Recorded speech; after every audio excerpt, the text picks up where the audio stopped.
Hey there, everyone. Scott White, the voice of Dryden Voss and Maul Shadow Lord, and you are listening to Casual Nerdity, the nerdiest podcast around. Stay tuned.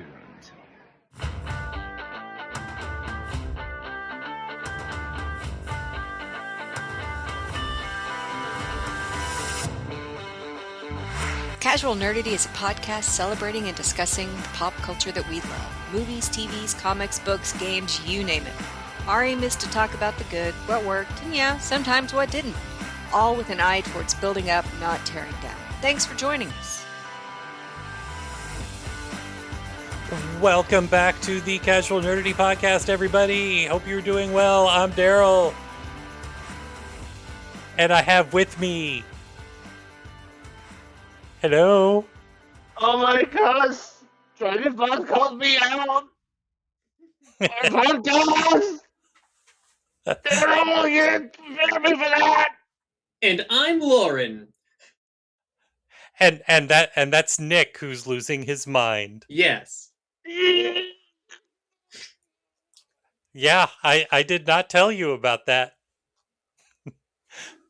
Precisely so that you could, lose your mind.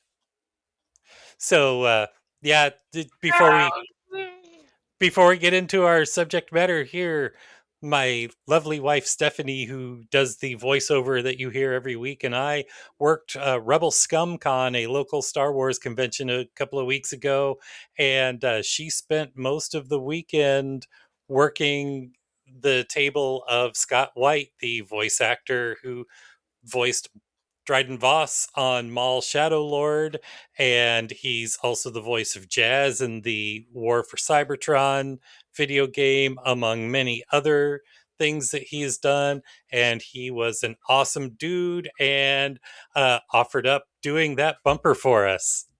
Nice. And he did it right there on the con floor. And I think we've lost Nick now. Nick has lost all capacity for rational thought. Yep, Nick is dead. Yeah, we're hearing his dying breaths right now. So, Nick, did I tell you that as he was leaving on Sunday, he gave Stephanie a hug, he gave me a hug, and he said, "We should do an interview on your podcast"? You did tell me that. I was gifted a signed picture. I was not aware of this. Yep, and now I need a moment to reboot. Nick needs a moment to reboot, Lauren. Oh, okay. So while Nick is rebooting, I will mention that we are here with another Clone Watch episode, and I will take the opportunity to explain what Clone Watch is for those who might be tuning in for the first time on our 31st Clone Watch installment. The best place to start. Yes. I mean, maybe they're big Clovis fans. Who knows? Maybe. But Clone Watch is what happens when you, Lauren, join our role-playing group, which is full of big Star Wars fans, and you had seen the original trilogy, and that was pretty much it. Yep, and Rogue One. And Rogue One. Can't forget about that one. And so some of our inside jokes were flying over your head. You wanted to familiarize yourself with those, and you're a huge animation fan. So after Nick showed you episodes 1 and 2, you started watching Clone Wars in the worst way possible, chronological order. And we have been recording your reactions and responses to Clone Wars, and Nick and I rewatching it and what we've noticed and all of those good things. And Nick, have you rebooted yet? I guess not. Nick is not back. Rebooted. I'm back. A dinosaur story. Did you explain how I'm doing this wrong, Daryl, yet? Yes, You did. Yes, I did. I'm not gonna even correct you this time. That's how discombobulated you've. I Well, you know how much I like Trident Boss. Trident Boss is cool. Yep. And so is Scott White. Yeah. This time around, we are looking at old friends, dangerous alliances, and one very expensive case of political drama. This time we're watching An Old Friend, Season 6, Episode 5, The Rise of Clovis, Season 6, Episode 6, and Crisis at the Heart, Season 6, Episode 7, as the Clone Wars gets tangled in intrigue, betrayal, and one very complicated friendship. You know Oh how boy. on relationship status it's complicated? Mm-hmm. Yeah, it's complicated. Mm-hmm. And we continue into the quote-unquote Lost Mission season. Yes. Yes, season 6, the so-called lost missions. I have some snark related to that when we get to our wrap-up of this storyline. Oh boy. But we will kick off with An Old Friend, Season 6, Episode 5. Padmé Amidala helps an untrustworthy friend from her past. Indeed. So, Padmé's traveling to Scipio, the headquarters of the intergalactic banking clan, regarding funding for refugees displaced by the war. And to maintain an image of neutrality, transactions occur in a neutral zone on Scipio. And I just think that that's kind of funny, considering that the first time we learned that the banking clan exists at all is at a meeting of separatist leaders in Attack of the Clones. Mm-hmm. And so this whole neutral zone thing for transactions also reminds me a little bit of the planet Argao from the original Marvel Comics run of the comic That back is in the true. 70s. That is true. Yeah, it's similar idea, and again, that is based off of the notes that would become the West End games on how Lucas did describe like the rise of the Empire. Yep. And so Large banking groups was always like part of the beginning of the transition. And as Padme is getting off of her ship with her entourage and everything, hey, look, it's Embo watching. A Dave Filoni original character. Do not steal. He will return. In The Mandalorian and Grogu. Oh, okay, cool. Yeah, I think this is his last appearance in the Clone Wars. I know that he was referenced a lot in the Aftermath novels. Yeah, like a lot. It for a character who did not appear in like for the Aftermath novels. Honestly, I was expecting him to show up in like the third Aftermath after so many references. Yeah, after for a character who did not appear, he was mentioned a lot. And his big reappearance in Star Wars as of now is the aforementioned The Mandalorian Grogu, where he made the jump to live action. Mm-hmm. But yeah, then Padme goes to meet with the leaders of the banking clans, and I will note that their meeting room has a really neat clockwork sort of aesthetic to it, which sort of extends past just this room and to much of the architecture within the planet. And Scipio, it's pretty neat. Lots of gears, lots of bronze, a very neat aesthetic. And she is here to make a bank transfer that has apparently, as she says, not been forthcoming. Yeah, the banking clan ain't paying. They're not feeding the Republic the money for the Republic's loans. Or something along those lines. Yes. But the negotiator for the transaction on the banking clan's part is it's our old friend Rush Clovis. Oh back boy! From season 2, the Senate spy that started the second Battle of Geonosis arc. Oh boy! And Padme is just demanding that he be removed due to his lack of impartiality. Like, he is a known traitor to the Republic. He's a known separatist. No, get him out of here. Bye-bye. And I think we both noticed like her animation here is way more pronounced and character based. Oh yeah, it's very precise, very intricate, very much more detailed than most of the animation in the series, honestly. Again, But they funneled a lot, as always, throughout the entirety of the Clone Wars. Money was being funneled in from Lucas, and these are the supposed final episodes, so he pumped in a lot into this.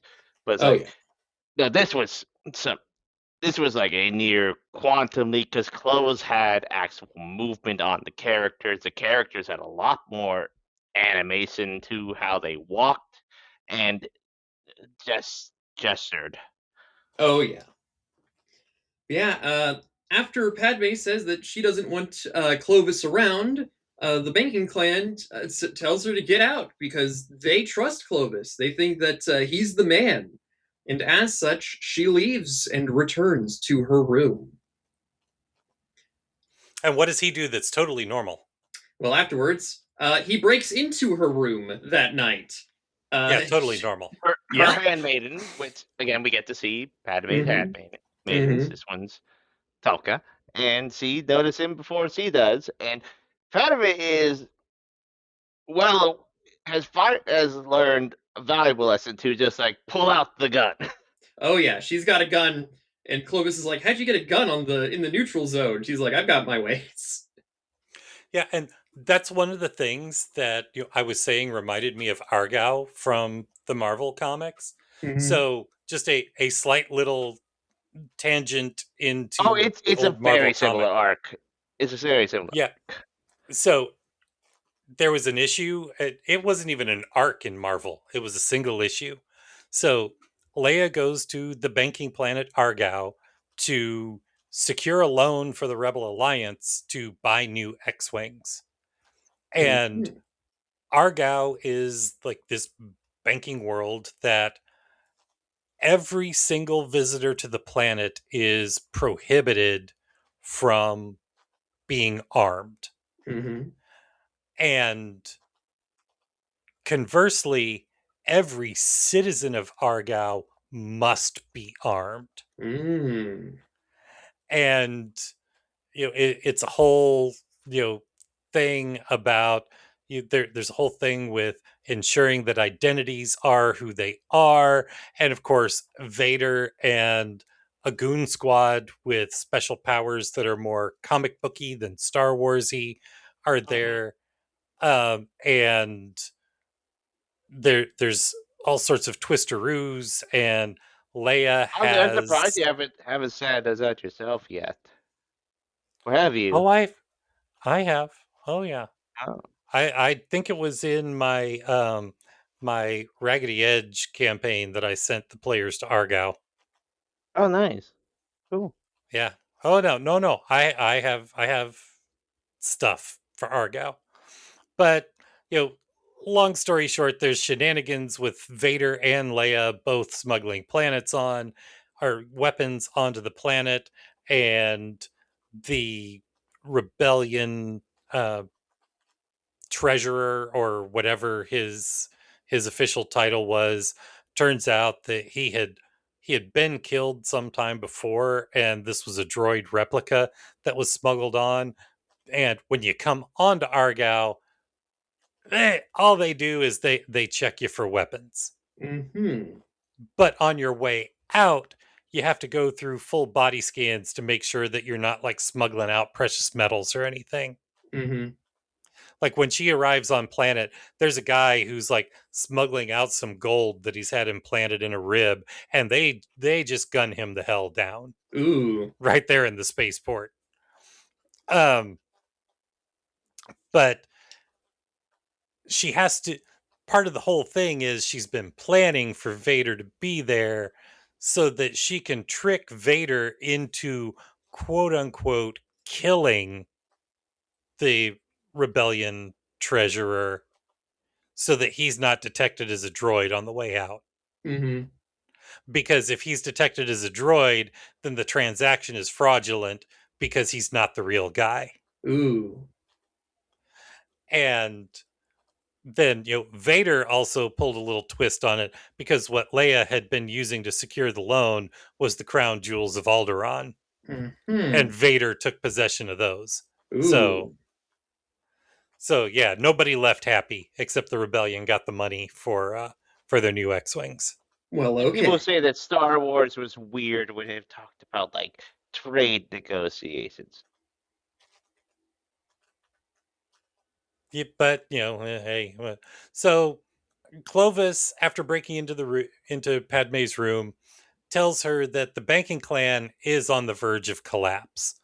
The money that she's been promised isn't there. Mm-hmm. And so he's like, oh yeah, there's all this embezzlement going on and all of this. So the reason that you haven't gotten that money that you're showing up to say, hey, why haven't I got the money, is because it ain't there. That would be a bit of an issue. Yeah, it would. It definitely would. And especially since about it's that the time, intergalactic banking clan.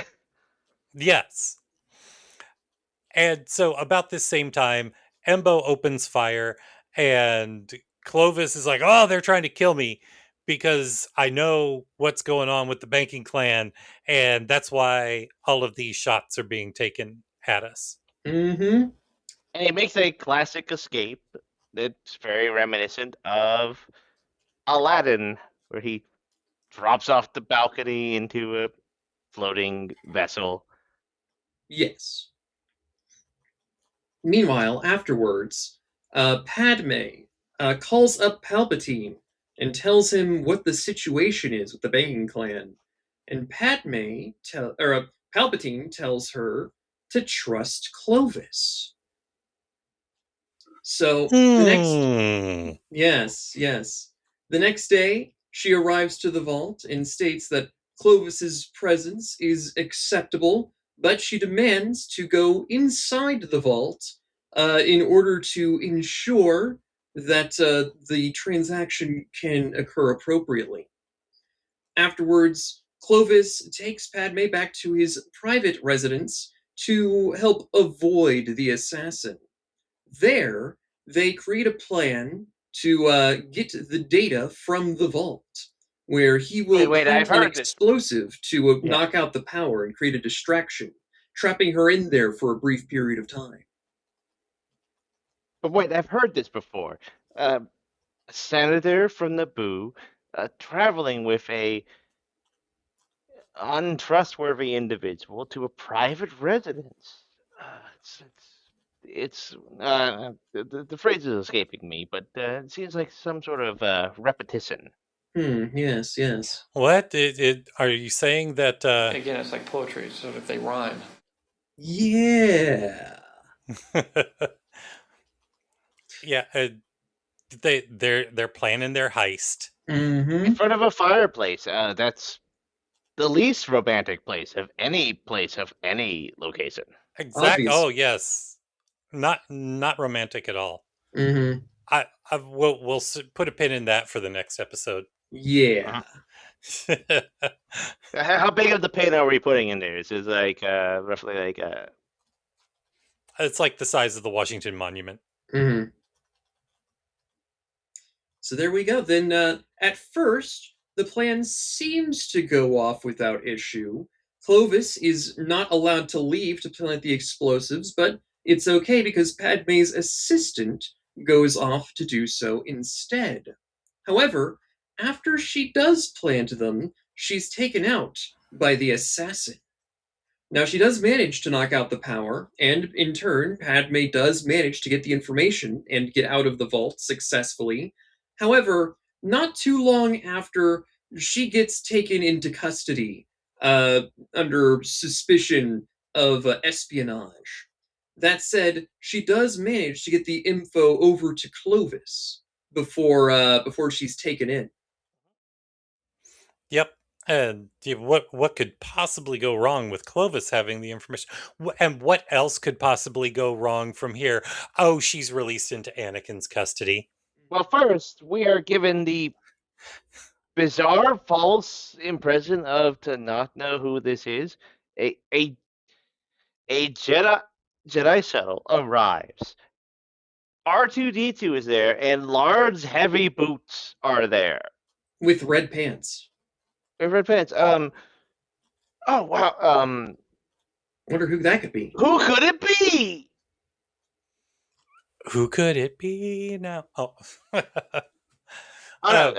We get the reveal when we get an actual another sort of reinterpretation of the A New Hope scene where Padmé is laid out in a actually much more comfortable cell. Leia.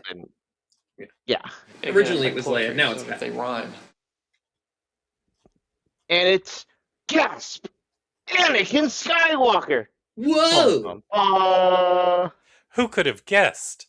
And she's released into Anakin's custody. But wait, there's an exchange. What could possibly be wrong with that? Is a rather terse and very problematic exchange. Oh, that's not quite yet. Well, this is one of them. It's like there are multiple.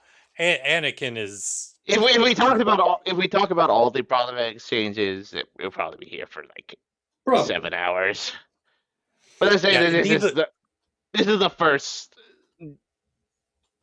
Put a pin in it.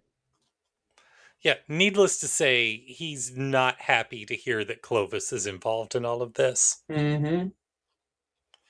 So they go to retrieve the files from Clovis's house.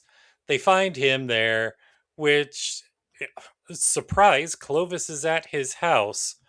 I don't know why Anakin seems surprised about that, but it goes over super well with Anakin. Well, it seemed like his house was attacked, again. So it seemed like his house was attacked. So I think they're surprised that he's there because it seemed like he might have fled from his home after it was attacked. Yeah, but it's his. That's the person you should be least surprised to see there. But honestly, Anakin's character here is what I'd say is compromised, especially based on what the previous arcs have been building to Anakin here. He is not on the ball. No, he is not. He is on a frail edge, and we'll get to that when the proverbial snap happens. Oh, yes. And Anakin and Clovis argue. Embo's off in the distance. He starts taking shots at the three of them. Anakin saves them all, and with R2's help, they escape. Yes, and we're forgetting a really fun chase scene. Mm-hmm. What were you saying, Lauren? After a toboggan scene of them getting away on the ice planet. Yes. Yeah. It's a really fun Embo using his hat as a sled. Yeah. Shield surfing. And even shooting down icicles, Anakin using said icicles to block things off, or using the lightsaber to create a smoke screen to escape. It's a well-made, and very well animated action sequence. It does deserve praise. And we close out with Embo contacting his employer, Darth Sidious. Oh boy. Bum. And Sidious says that he'll deal with them personally. But he also says that Embo's mission was a success. Which implies that this wasn't a proper assassination attempt. Perhaps this is a ploy, a scheme. Mm-hmm. A plot. A phantom menace, if you will. Oh my. A ghastly opponent. Yes. A mysterious enemy. But no, this is a story. This is a story for children. It's not that deep. And that takes us into the second episode of the arc, The Rise of Clovis, Season 6, Episode 6, Anakin's hatred of Clovis strains his relationship with Padmé. Hatred of Clovis? No, you don't say. What a Couldn't that be surprise. used for every episode of this arc? No, not at all. Not at all. All right, but yes, we open up seeing that the Moon are afraid of the info that's been taken. The Moon are the individuals that run the banking clans. No, I don't think we specifically Yes. mentioned their names yet. But yes, Sidious is also in contact with one of the Moon, who is worried about what will happen to him once the plan occurs. And Sidious says Because that he will be protected. mainly because at this point the banking clan is feigning neutral support, though many of their assets are being used by the separatists. And this individual, Nix, is basically the Senate representative, because that's not weird that the banks have a say in the Galactic Senate. And it's I basically saying, mean, like, Phantom Menace established that the Trade Federation, a company, has a seat in the Senate. it's almost like it's all a lot about corruption and stuff, like, and him saying, like, where would I be if certain things change in the galactic scale of the banks?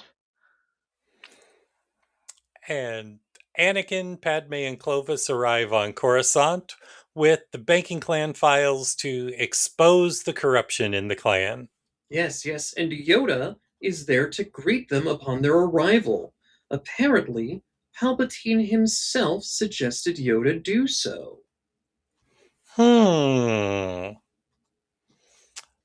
That's not suspicious at all. Mm-hmm. Nothing about that is suspicious.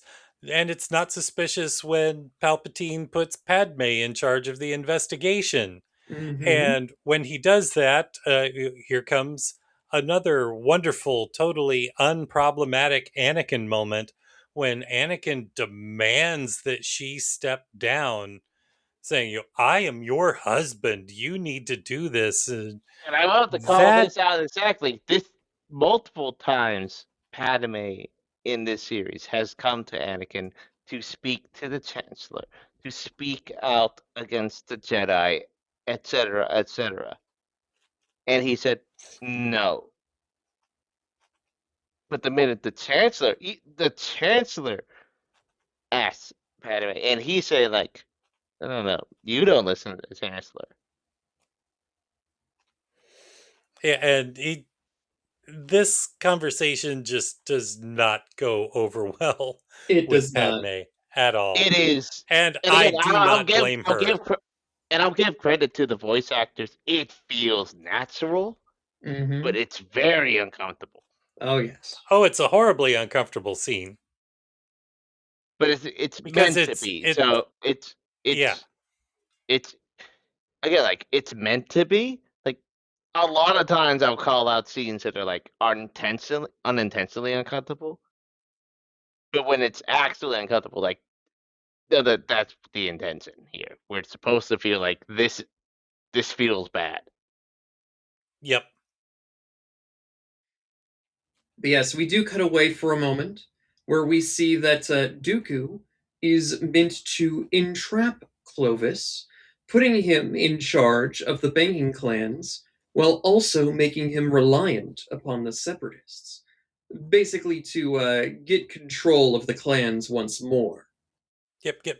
Get control of the entire galactic flow of money. Mm-hmm.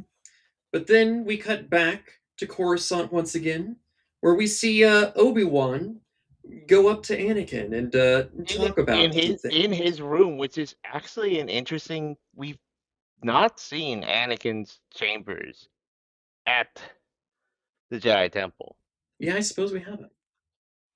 Yeah, and and we he has the usually see Boonta. him hanging out at Padme's. Yeah, we have the Boonta Eve poster, including Sebulba, who was the headliner of that. We have him fiddling with droids, his hobby, and well, I think we have a clip for one of the most interesting parts of this entire saga. Yep, we do. I've been looking for you. Something wrong? You tell me. Not that I'm aware. Master Yoda feels that your judgments concerning Rise of Clovis are clouded. I believe he can't be trusted. Yes, but there is more, isn't there? I sense a deep anger in you by my simply saying his name. He almost got Senator Amidala killed, and I would have been responsible. The Senator has risked her life many times. She's quite capable of taking care of herself. They had a relationship. Once, I simply feel she is vulnerable to her emotions. She is? Or you? What are you implying?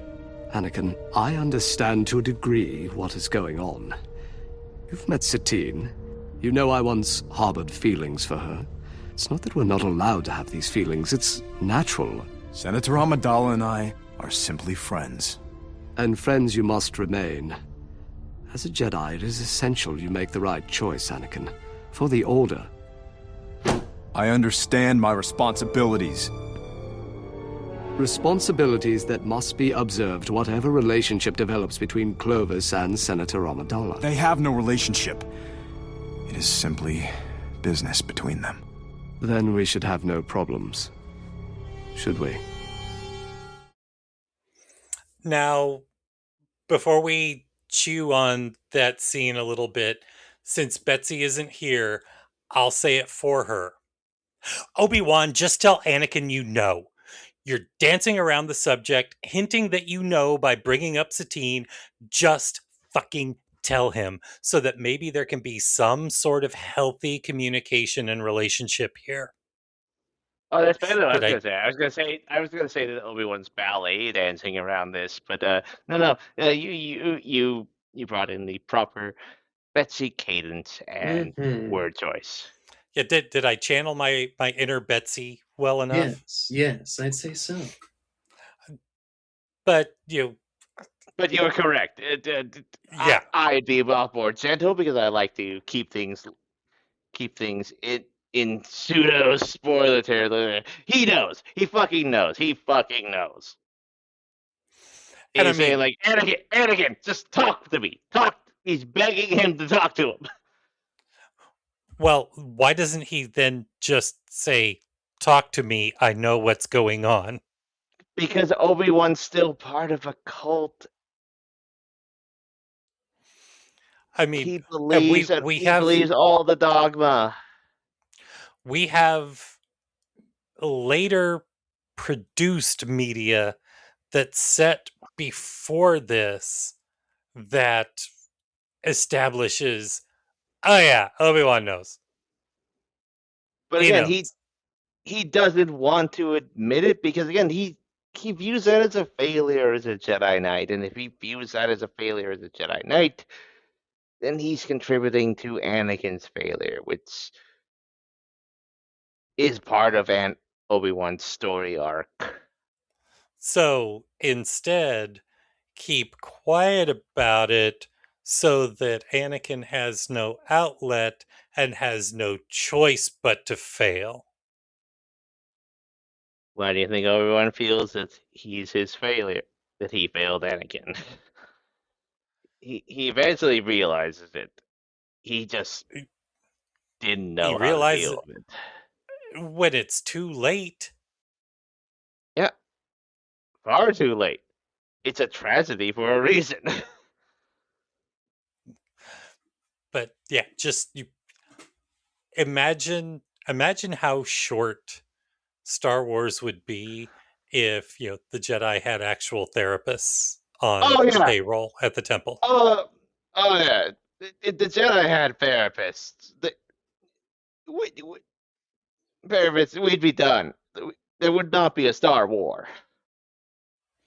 There would not. Yeah, and Yoda, I'm looking at you and I'm giving you stink eye, Yoda, because more media produced later, the High Republic, you had zero problem with Avar Kriss and Elzar Mann. Again, none. No problem. The entire freaking council knew and is like, bah!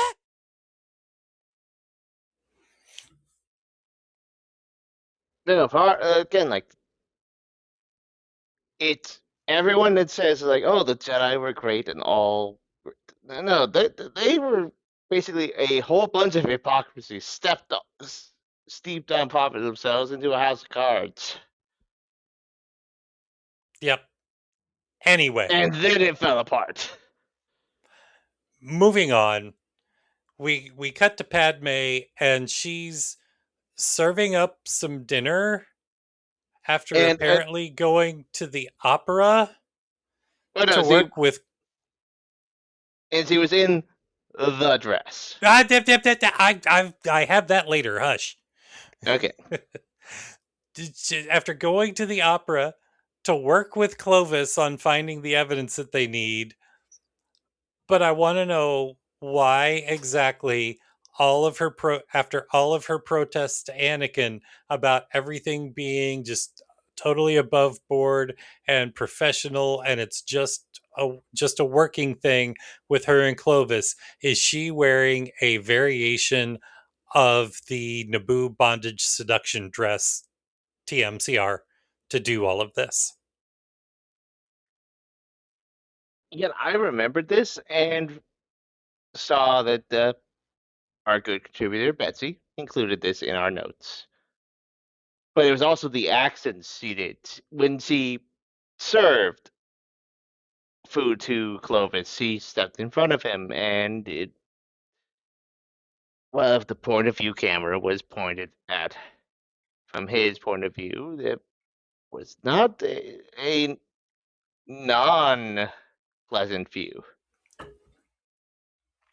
I mean, she's wearing the Naboo bondage seduction dress. That's what it's for.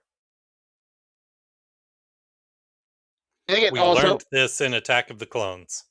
And different from her role in The Senate Spy, where she was meant to try and interrogate him. This is, I mean, colleagues. This is basically the most one of the most come hither outfits that she owns, that she wore to try to brush Anakin off. Mm-hmm. And is now wearing it on a totally professional work evening with Clovis. With no intention of leading Clovis on. No, she's not a spy.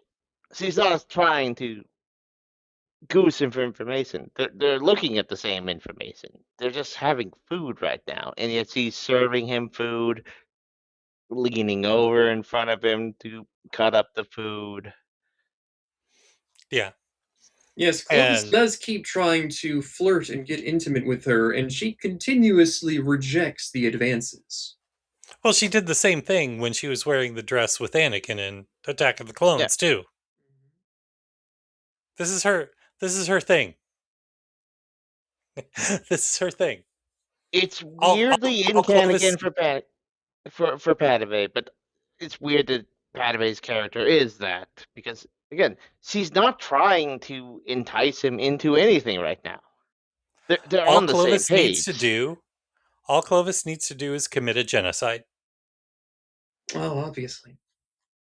All he needs to do is commit a genocide, and not just kill the men, but the women and the children, and everything will be great. Well, no, Padmé's is it a committed secret marriage? Yeah, that goes well later on.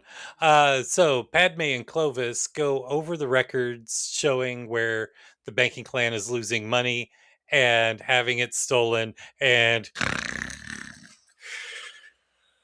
eventually, Clovis notes that he is very close to the moon as a people, as he was raised by some.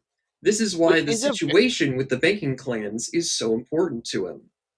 It's actually very interesting that a alien species adopting a human character is treated with such respect there's an interesting story arc there of Clovis.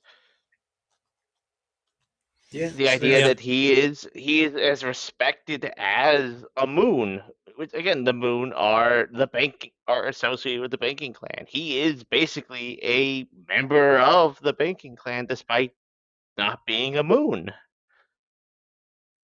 It's fascinating, but also the fact that his parents were killed in such a way, it makes me feel that like this is yet another plot by the Sith. Was it a plot by the Sith, or I mean, Clovis ain't a great guy. Even at 12 years old, did he maybe do it? I don't know if I'd go that far. Even I wouldn't go that far. I'd say that it's more like a plot by the Sith than he's not Huss. I mean, he could be. Have you ever seen Clovis and Hush in the same room together? Now they're two different continuities, and only Star Wars is crossing over with Marvel, Daryl. Yeah, but Marvel has crossed over with DC. It's only 2 degrees of separation. There are further degrees of separation with Kevin Bacon. In any 7, case. exact.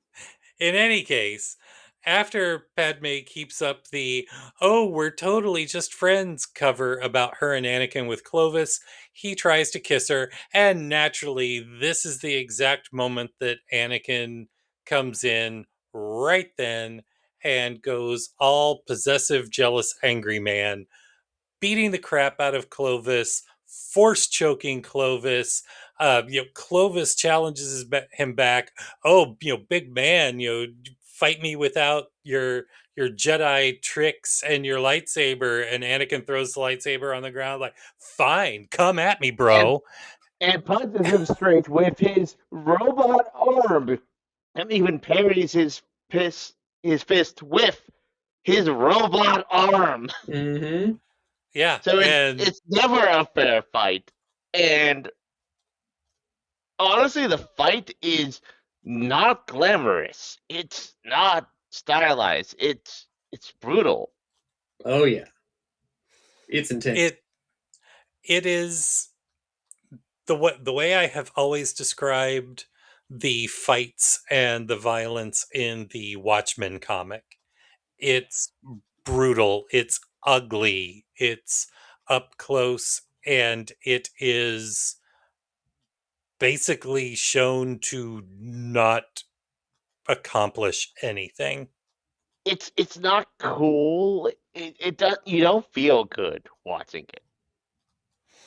And so Padmé calls her guard, which is hard to do in a fight when you have like cool combatants and powers and stuff like that. It's like it's hard to make it like no, this guy is. You're not supposed to feel good about this. and I mean, as much of an asshole as Clovis is, Anakin's the bad guy in the story. Well, Anakin's the bad guy in the story, but Clovis, my dude, you are challenging someone who has been trained since he was 9 years old to fight people without using a blaster. And he's cheating with a robot arm. And even then, Sylvie uses the Force to throw you into a table that could have like cut you in half. Mm-hmm. So Padmé calls her guards, and they come in. They want to know what's going on, and despite everything, Clovis covers for Anakin, and is like, "Oh no, we were attacked, and Jedi Skywalker drove the attackers away." And despite having like literally like a bruise the size of his freaking glove, bruise the size of Anakin's robot fist. Mm-hmm. Yeah. and so they're like, "Well, is that what happened?" And Anakin's like, "If that's what he says happened, that's what happened." Mm-hmm.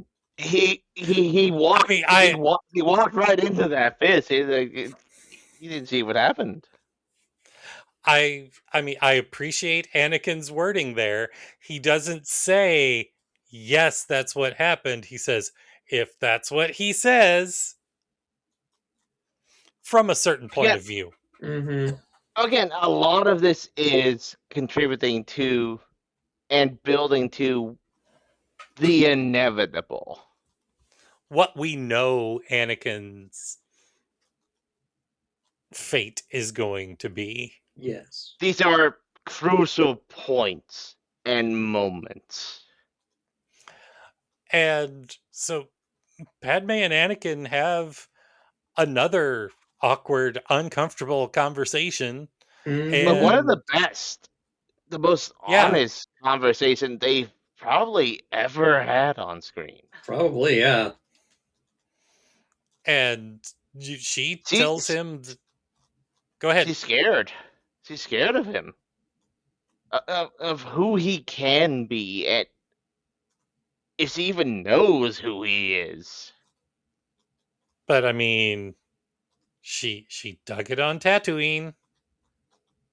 Yeah, it's different seeing it right in front of her.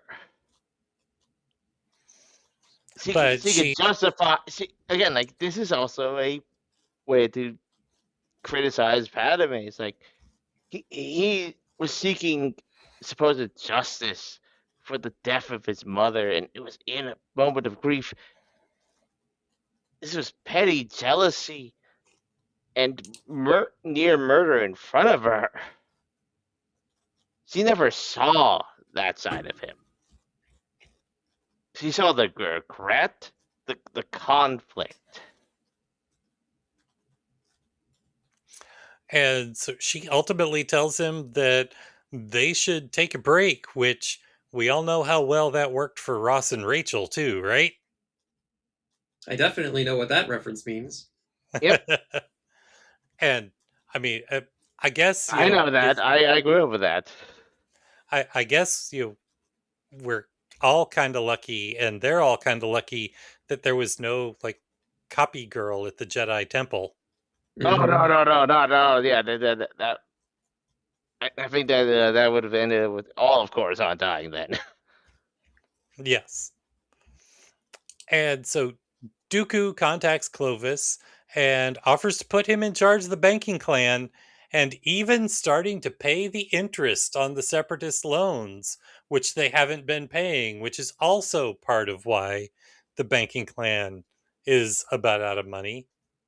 But for Dooku to do all of that, Clovis has to be Dooku's guy. And Clovis apparently accepts this deal, as the episode ends with the Senate voting him in as an acceptable head of the clan, with Palpatine himself vouching for him. Yes.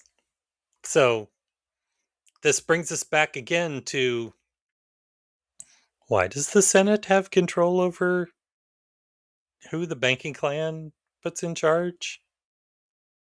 Again, it's also implied that the Separatist Senate has also agreed with this. Yeah, it's just it's a little weird. It's a bit The weird. politics of the galaxy far, far away is, it's kind of strange in that there's a few things that aren't It's more strange than quite. the fact that the banking clan before this didn't have authority behind the major galactic government and was purely independent. And Well, now there's a schism. Is now like, well, if we can do reforms, we need to have an actual like coalition.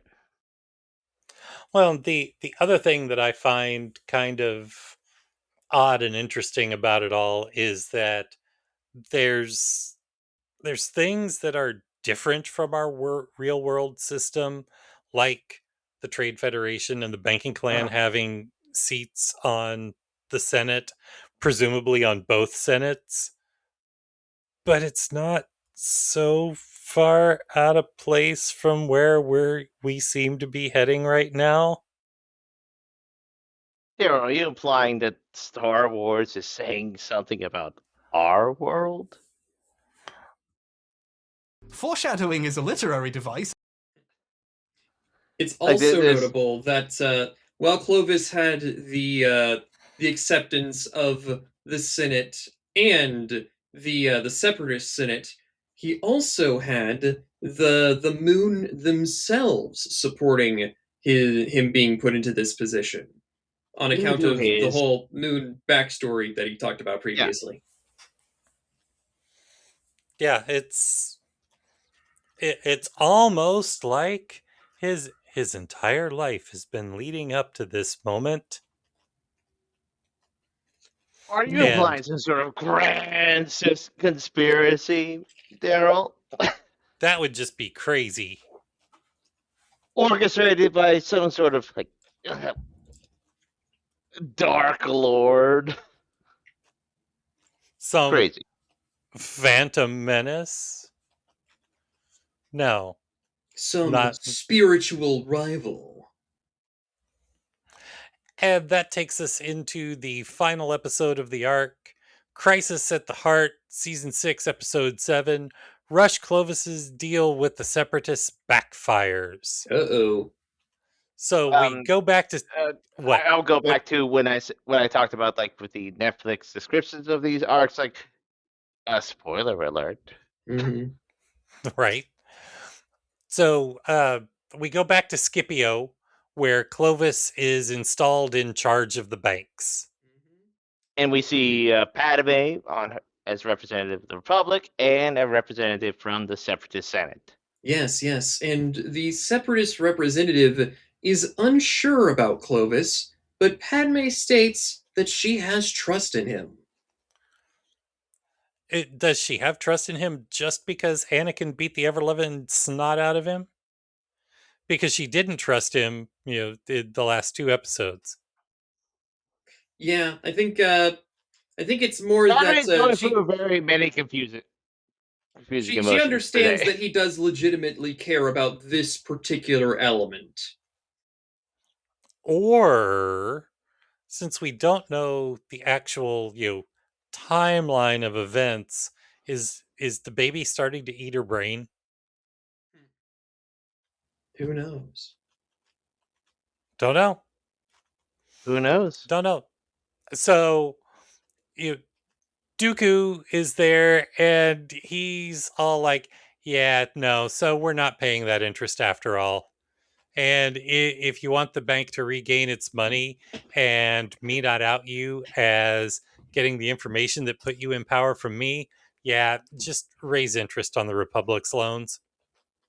So Clovis does.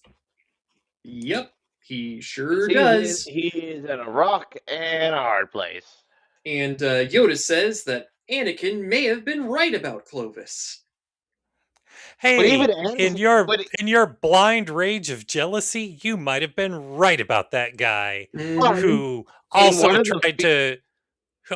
tried to kill Padmé, the first time he showed up in the series. But one of the few times that Anakin was like, this doesn't make sense. Mm-hmm. One of the few times that Anakin's like, wait, this isn't, like, I don't trust Clovis, but this is not what Clovis would do. Like, this is way too fast. And as part of all of this, the Separatists attack the Republic delegation that's at Scipio for the transfer to make Clovis look like he's a strong Separatist. Mm-hmm. During the attack, Padmé is told to evacuate as her guards are attacked, but she doesn't manage to do so. And we lose is one of my favorite clones, Commander Thorn, in a cool final stand. He has a big revolving gun. Yep. Big revolving gun, and he even slaps one and punches and is gunned down with. But it does have like my favorite iteration of "For the Republic" And before he goes down. He's wearing red. If this were Star Trek, he should have known he was going down. But it's not Star Trek. This is Star Trek.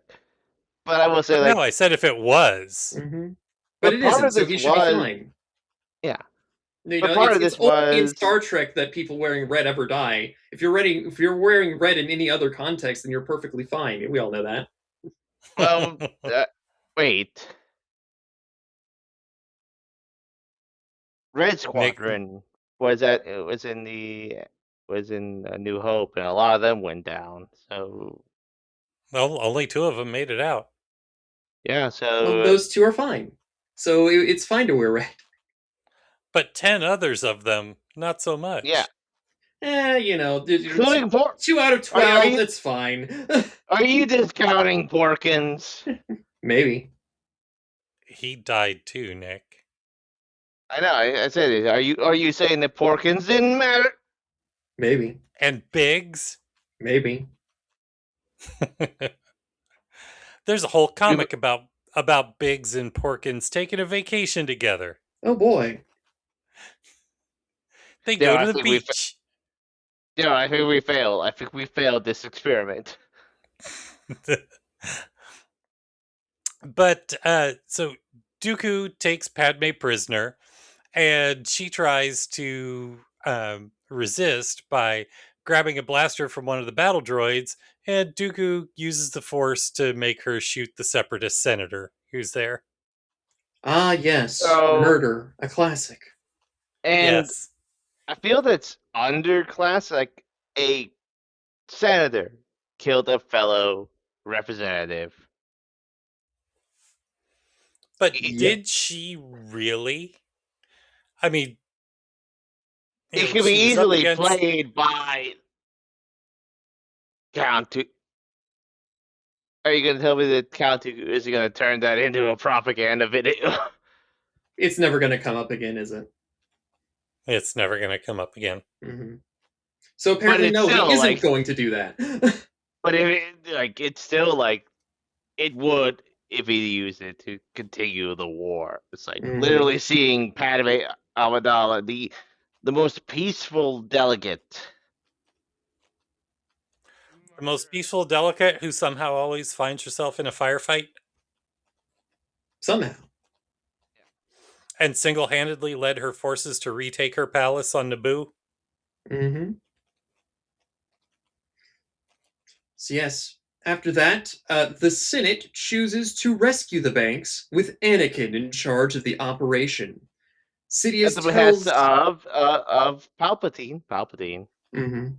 Who's the Sidious guy? He's not here. Well, no, I'm talking about Sidious. Sidious tells Dooku that this will lead to the banks being put in the hands of the Chancellor.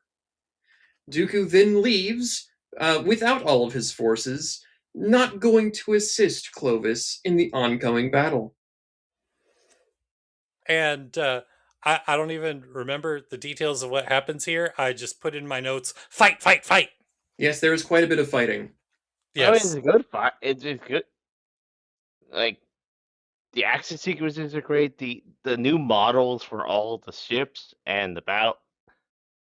Animation-wise, do you have things you want to say about, like, the action sequences were way better in this arc. You know, they were good, and I unfortunately don't really remember any specific moments in particular. But they were strong. Yeah. They were very strong. But yes, ultimately, Anakin goes on his own to save Padmé, and he enters Clovis's office. In response, Clovis uses Padmé as a hostage whenever Anakin arrives, and he tries to explain how everyone has been tricked, but Anakin is very much unwilling to listen. Ultimately, Padmé and Clovis begin to fall off of the balcony, as this obvious is very high up. Anakin manages to catch them, but it's one person in each hand, and he can't pull both of them up. After some attempts... Clovis is in his robot hand, which is stronger, and Anakin recognizes he cannot lift Padmé with his human hand. Mm-hmm. Yes, after a moment, Clovis drops willingly, allowing Anakin to save Padme, sacrificing himself. But I bet Rush Clovis will return in Avengers Doomsday. I'm not sure. Like Star Wars fall damage is rather difficult to spot. I mean, Maul was cut in half and fell into an infinite hole. Yeah, but he's got like the dark side. I mean, who knows with all the multiversal shenanigans? I mean, again, Star Wars and Marvel are crossing over. Mm. I still have strong feelings about that, and I do too, and they are not fit for even this show with an E. Oh my. And it all ends up with Palpatine being put in charge of the banks.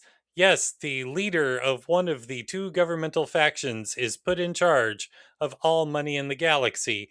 What could possibly go wrong? Nothing. It'll all be fine.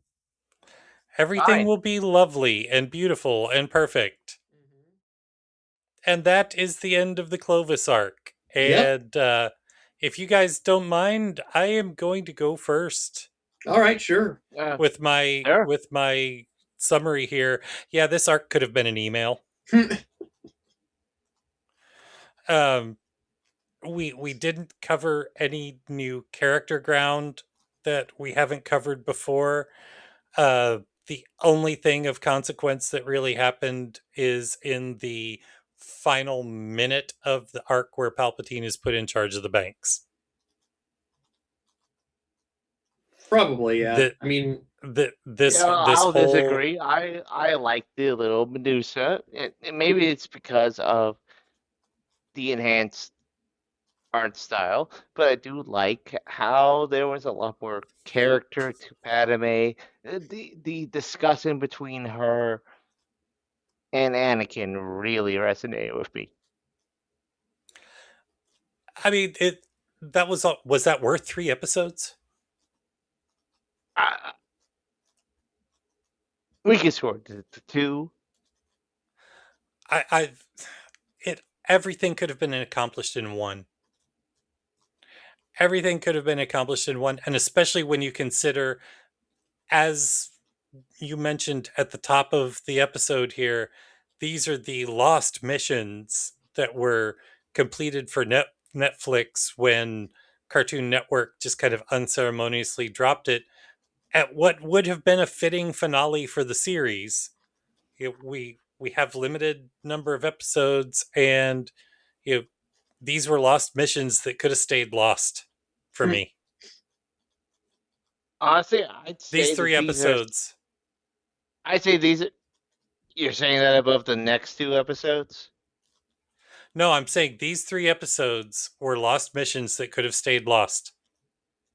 Would you? We have 2 more lost missions that I think that should have been lost. They established nothing, and especially in post this period, add nothing. And I mean, there's. Do you feel that? Again? We can get to those episodes whenever we get to those episodes. I'm saying, like, I don't remember enough of them until I rewatch them. So, but I feel that these have some level of developing Anakin, Padme, and the galaxy as a whole. The arc of Palpatine's taking control of the galaxy and making it feel more substantial. I'm glad you found more of value in these 3 episodes than I did.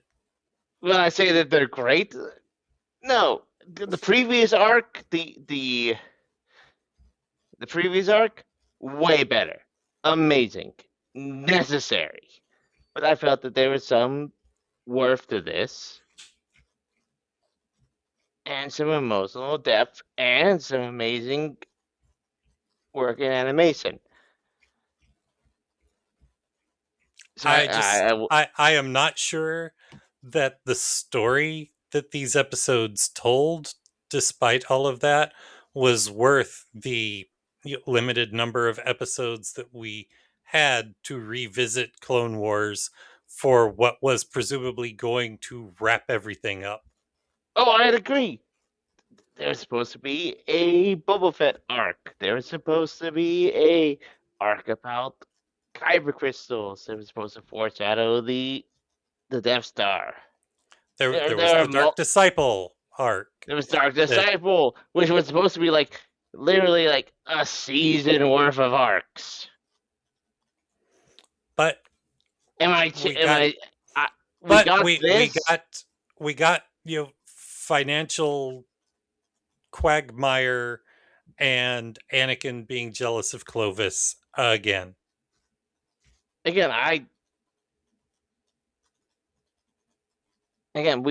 do. There are out there. Maybe we could do a whole arc about like seeing like these animatics and stuff like that. But we're forgetting the most important part of Clone Watch. Lauren, this was your first time seeing this arc.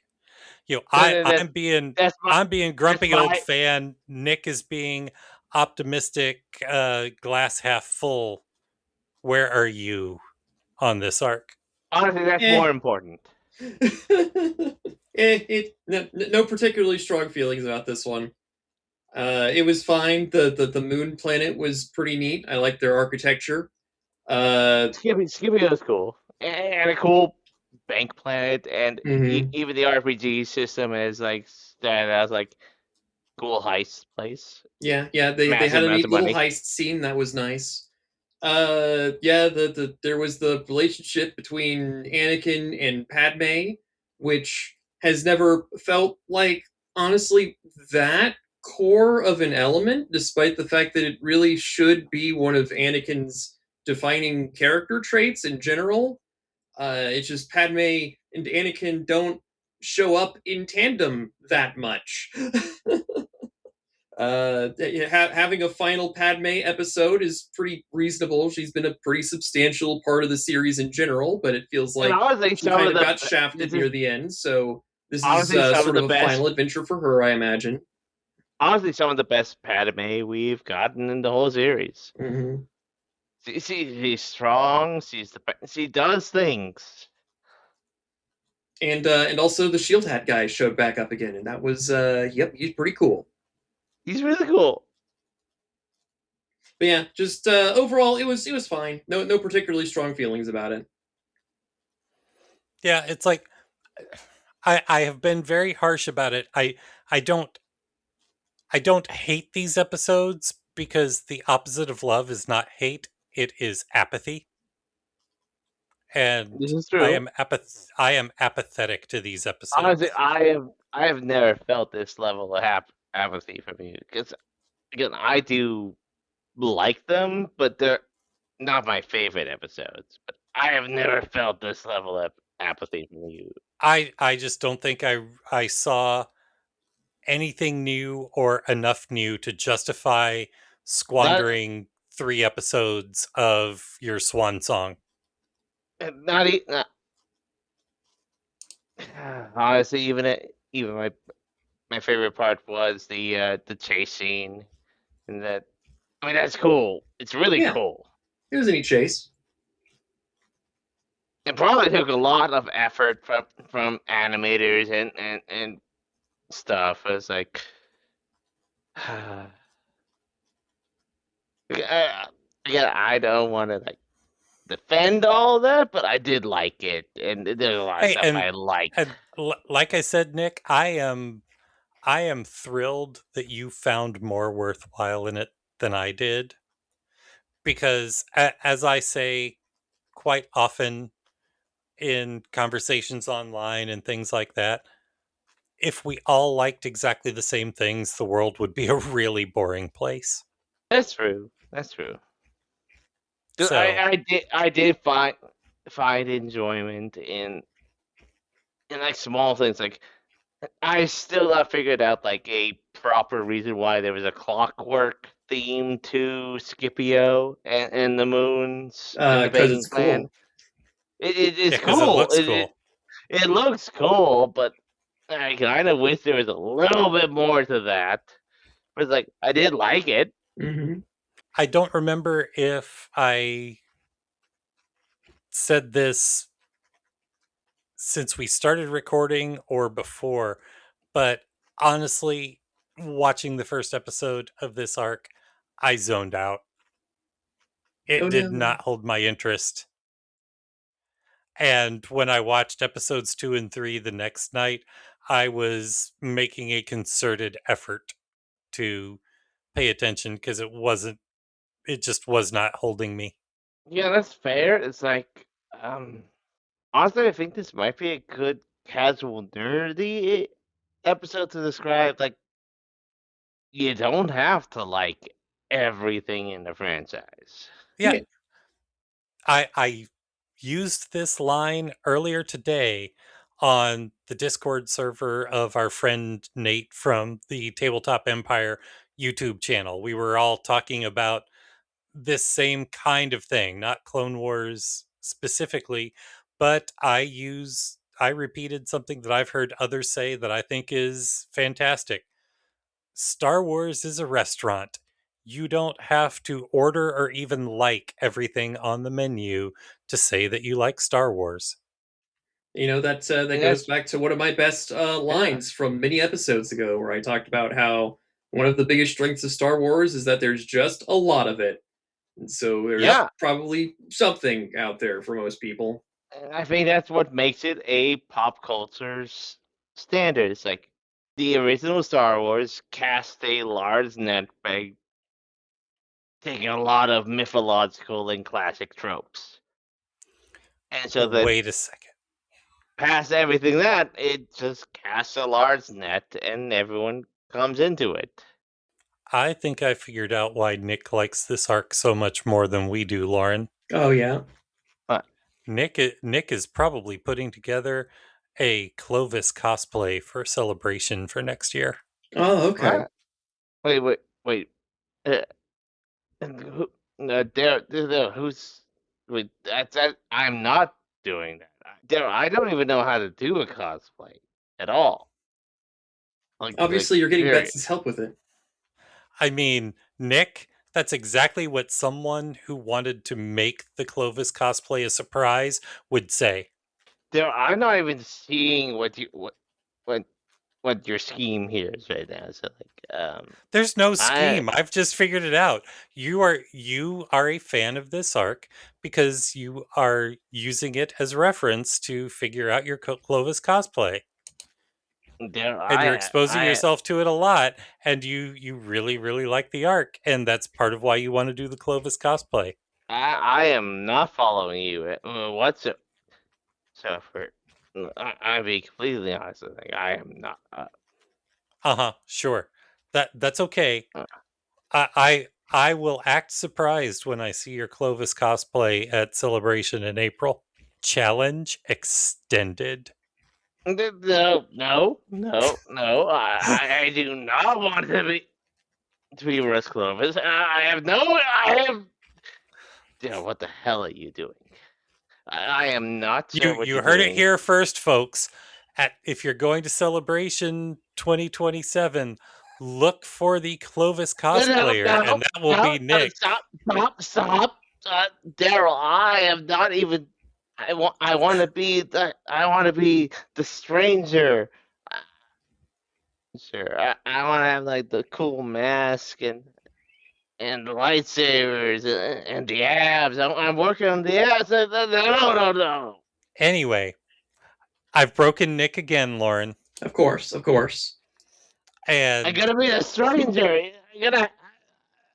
I'm commissioned the mask. It's gonna look cool.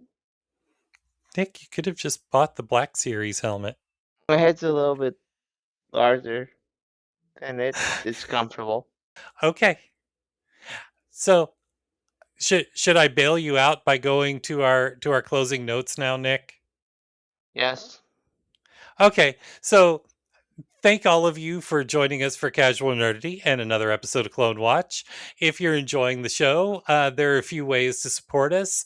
Leaving a hopefully good review on your podcast platform of choice helps more listeners find us. And if you're listening on YouTube, don't forget to like and subscribe because those algorithms need their fuel.